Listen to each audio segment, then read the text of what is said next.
My apologies for not being around here doing video reports the past, 3 weeks or so, but I had two rounds of pretty extensive oral surgery as they tried to save a tooth. I covered boxing for a number of years. I saw a lot of guys beat up in the locker room post-fight, and I look like one of those guys that got the hell beat out of him one side of my face. Not only could I not look in the mirror, but talking was rather difficult. Now, a lot of people would say that was actually probably a benefit, not having to hear me talk a lot in the past couple of weeks. But anyway, the irony is that this is a tooth that actually led me to meeting my wife 30 years ago. My wife was a dental assistant. I was at the time covering the Phillies down as a reporter in Clearwater, Florida. And I had gotten to a point where I could no longer drink effectively. Yes, I could no longer drink effectively. I mean, it was very hard because the pain was so intense. Anything cold hitting that side of my mouth. I mean, it was difficult drinking sideways. It was drinking, getting alcohol sideways. It was just tough. But, I managed to persist, of course, and I managed to get through it. So they squeezed me in at my local dentist office, 7 o'clock in the morning. I'll never forget the appointment. He was running behind. I go in, and there was this really cute girl that was the dental assistant. And we sat there, and we hit it off for like 45 minutes. And I thought, I got to ask this girl out. I really liked her. And, of course, then, that question kind of hit me. It's like, there's that dilemma.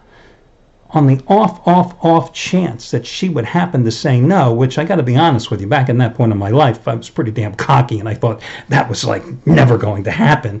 But I was also in that stage of my life where, I was dating probably every single waitress I ever ran into because I was working till 1 or 2 in the morning. That's when waitresses were done working. The best parties in my life were waitress parties between 2 and 7 in the morning. Did I really want to make a commitment? So I continued to persist with that pain another 6-7 months. Finally, it was unbearable, and I thought, I got to go back to the dentist. She happened to be there, and she was always wondering, why didn't I ever call and ask her out? So finally, I go. I supposedly get the tooth taken care of. I ask her out, and here I am, 30 years later, married, happily, have a son. And this damn tooth, after 2 rounds of surgery in the past month, now they decide they can't handle it. They can't save it. And now I've got to go and, of course, get the damn thing pulled and get an implant, which, hey, I've had implants before. And, they don't hurt, except this isn't a bad place. This is a place where they're going to have to add some bone. It's right near your sinuses, and it's going to be a real pain in the ass. So I apologize for being late with today's video report, my first one in a couple of weeks, because I'm also a guy, I don't get numb. I just don't get numb. You can inject me with all the stuff in the world. I don't get numb. So to help me along, they give me a little Xanax before the appointment. A half a tablet of Xanax. I took that damn pill and I was like 3 sheets to the wind. I've never been drunk a day in my life. Now, I don't drink anymore. I can't because of physical problems. I'm not allowed to have any type of alcohol at all. So it's been like since 1993 since I even had a sip of alcohol. It just amazes me. How do people take Xanax every day of their life? I take a half a pill and I'm like, I was gone. It took me till almost 4 o'clock this afternoon. I took the pill at 8:30 this morning for my head to start clearing enough to do this video report. So if I say some things that are absurd, I blame the damn Xanax. My God. So I will be here the next couple of weeks until they make my face black and blue once more. I covered boxing for 8.5 years. I saw a lot of guys gotten beaten up with broken jaws, had their face beaten to a bloody pulp. They looked a lot better than me the past couple of weeks, and I think they spoke more eloquently than I did with a mouthful of stitches. So, with that being said, let's get to your complimentary plays here for the Friday card, because if you want the promos, you can find it over on the homepage. Let's get to a couple of these college football games. The first one, Boston College hosting Miami of Florida, 3.5-point underdog. Miami of Florida with quarterback problems. They're now going back to Malik Rozier. Mark Reck is after the freshman Perry played so poorly in the loss to Virginia in the last game, 3 for 620 yards and a couple of interceptions. I don't know if Rozier is the answer. The bottom line is this. I like Boston College in this game because Boston College has a diversified attack with Anthony Brown, who's off to a very good start at quarterback. But more importantly, tonight they get A.J. Dillon back. He's missed the last 2 games. They had the fortunate break in their schedule with a bye. So it's been almost 3 weeks since he has played. This is a guy who, in limited action this year, is averaging 6.2 yards a carry. I think Boston College will be able to keep Miami's defense honest with that diversified attack. I like Boston College plus the 3.5 points. And of course, in this situation, I'm going to buy up the half point with BC anywhere between 2.5 and 4 points in this particular contest. BC is undefeated at home. Have they played anybody? No, not necessarily. Beating up UMass, beating up Holy Cross, beating Temple, beating Louisville.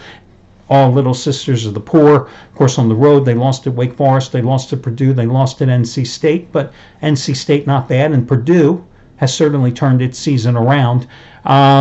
This Miami of Florida team, they lost to LSU, they lost to Virginia.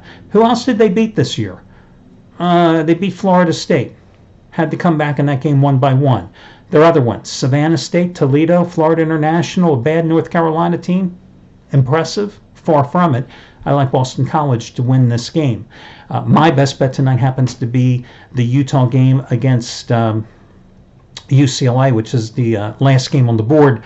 The other college games here tonight, I wouldn't give you a rooting interest, let alone an opinion. So with that being said, let's turn to the NBA. The Toronto Raptors off to a great start. Laying the double digits tonight at home, a 5-0 start. The one thing that concerns me about the Raptors, they've allowed at least 100 points in all 5 games. That is not going to be how the Raptors are going to win games this season. I think their defense is going to tighten up. I anticipate it to tighten up tonight against a Dallas team that is coming off a 111-104 loss at Atlanta on Wednesday, a game in which they were up by 26 points with 7 minutes and 57 seconds left to go in that contest. The Raptors have been getting it done with offense, with averaging 117 points a game, but I do believe they will put the screws to a Dallas team that has been wildly inconsistent, and I think that the Raptors will cover that 11-point spread in this contest tonight. So I like Toronto in this particular game. Another interesting game I looked at was Charlotte in the second half of a home-and-home series that began Wednesday night at Chicago.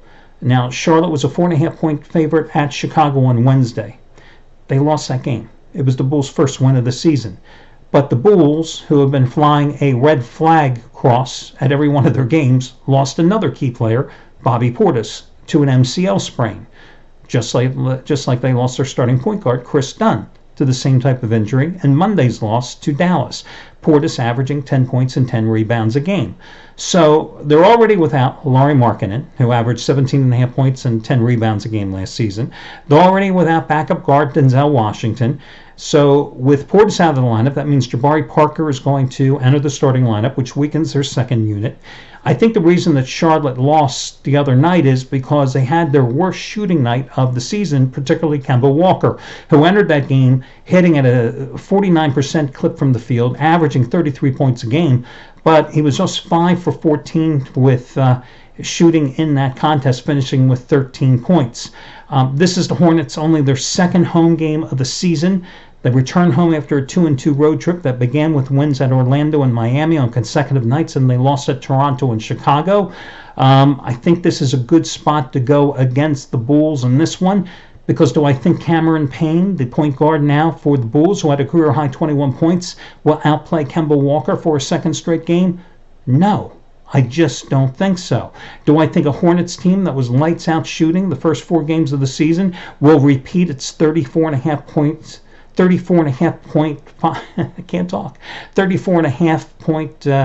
percentage point shooting from the field as it did in Wednesday's loss? No. Do I think they'll only hit 28.6% of their three-pointers again? No. So I'm willing to lay the points with Charlotte in this one. Of the 2 NBA plays, I do like Toronto more. So if I had to rank the plays, I like Boston College the best of the 3 in college football. Then I would go with the I'll tell you what, that Xanax, that's just a mean drug. I would then go with the Toronto Raptors, number 2, and then go with the Charlotte Hornets, number 3. So those are your 3 complimentary plays, and I wish you well, and I'll talk to you again on Saturday in college football. Good luck, guys.